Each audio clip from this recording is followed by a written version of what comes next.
Hey everybody, welcome back to ADHD Surprise. This is your host, Jamie, and today I'm going to help you out with the question of, so you think you've got ADHD, what do you do about it?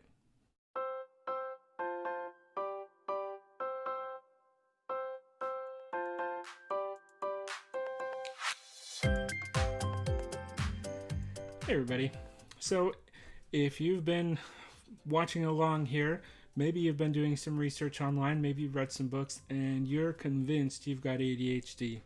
Okay, in the last video we went over the self-reporting scale, and we went through about 20 questions off of there and a couple of my own to kind of walk you through that. So if you've done that piece and you're feeling like, hey, I'm feeling pretty strongly that I've got ADHD and I don't know what to do about it, here's what we're going to do. Okay, you've got that self-reporting scale. If you don't have it printed out and filled out, do that now.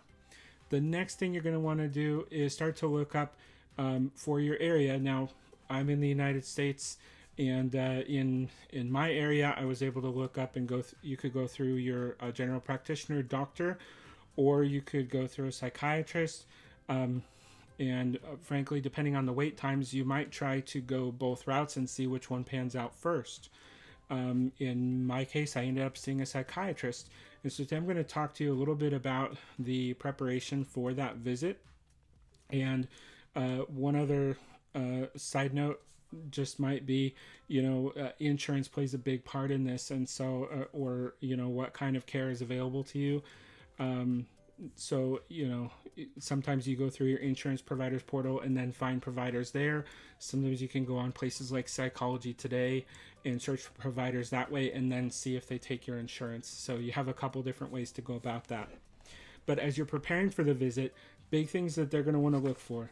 The scale that I gave you is the exact same one that they were going to ask me for. So if you walk in with that, it may not be exactly what they're looking for, but it does show that you've done your homework, and it gives them a true tool that's out there that is showing that you're reporting true ADHD symptoms. And so it can definitely help your case as you're showing them what impact this has on your life.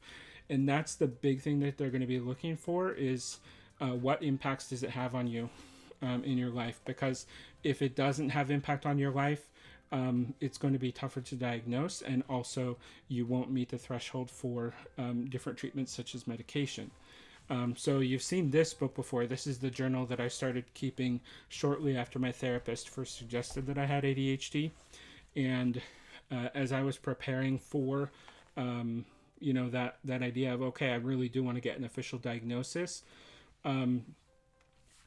I wrote down in these, and so I have whole sections on how ADHD impacted my life at work, how ADHD impacted life at home.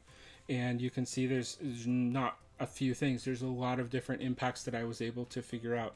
So some of this will come from doing your own research. I was reading books I read delivered from Distraction by Dr. Hallowell. That was a great resource, a great first book for someone who's new to ADHD.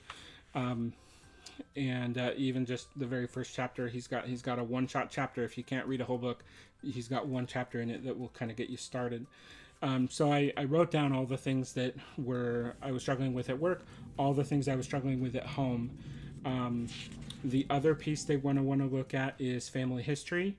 And so if you have any brothers and sisters who were diagnosed, if you have parents who were diagnosed, or who, as you're looking, you become familiar with the symptoms, you may be able to identify a family member who maybe was not diagnosed, but, was missed. So plenty of us walk around with undiagnosed ADHD. I did it for 37 years. So looking at family history is a place they will go. The other thing that they will look for is, was there an impact from ADHD before you were 12? And this doesn't mean that you were diagnosed that young, but it just means, can you look back and can you see the impacts? And so there's another page of indicators that I saw from before I was age 12, where again, it may not have been overt enough for anyone else to notice, or for me to get caught by a teacher or a parent and say, hey, this kid has ADHD, we need to help him out. But as I look back and I can see the symptoms now, then I can look back and I can see, oh yeah, this is why my room was always messy. I was terrible at keeping up with homework. I would keep forgetting things. I would have these incredible like tantrums. It's terrible at like practicing, my violin. Just, that's just a few things off the list, but you kind of look back and just see, what sorts of things can you see in your life now at work and at home? And when you look at your childhood, can you find some of those that really reach back in and continue there? So that's really it. If you do bring in the self-reporting scale with you, and you can share that information, and then if you take some notes, because again, my memory is horrible, so I knew I needed to walk in with this, and honestly, it was overkill. I did not need this much, but it was important for me to process this, and I would way rather be over prepared than under prepared for something as important as this was to me. So again, fill out the self-reporting scale, think about the impacts, list the impacts that you believe ADHD is having at work, at home, and then also back into your childhood, and then any family history that you might have with siblings, parents, grandparents who may have ADHD, or your children. There are many people who are getting diagnosed ADHD as adults when their children get diagnosed. So it's another direction to look. Anyway, I really hope that was helpful. If you have more questions, please feel free to drop them in the comments.